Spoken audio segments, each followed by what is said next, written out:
ലോക്സഭാ തെരഞ്ഞെടുപ്പിൽ കൊല്ലം മണ്ഡലത്തിൽ LDF സ്ഥാനാർത്ഥിയായി മത്സരിച്ച M. മുകേഷ് വീണ്ടും തന്റെ തട്ടകമായ അഭിനയ രംഗത്തേക്ക് എത്തിയിരിക്കുകയാണ്.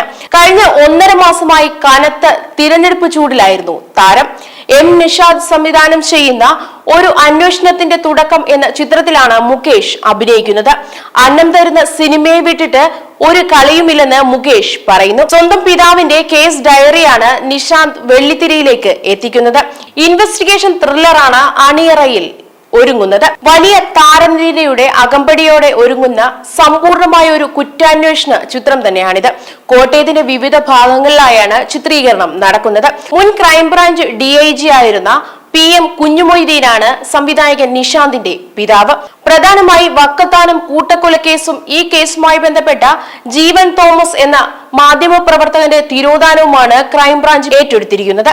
വലിയ കോളിളക്കം സൃഷ്ടിച്ച ഈ കേസിന്റെ ചുരുളുകളാണ് ഈ ചിത്രത്തിലൂടെ നിവർത്തുന്നത്. ഷൈൻ ഡോൺ ചാക്കോയാണ് ജീവൻ തോമസ് എന്ന മാധ്യമപ്രവർത്തകനെ അവതരിപ്പിക്കുന്നത്. കത്തിക്കയറിയ കൊല്ലത്തെ രാഷ്ട്രീയ പോരാട്ടത്തിൽ ജനങ്ങൾ തനിക്കൊപ്പം നിൽക്കുമെന്നാണ് താരം മുകേഷ് പ്രതീക്ഷിക്കുന്നത്.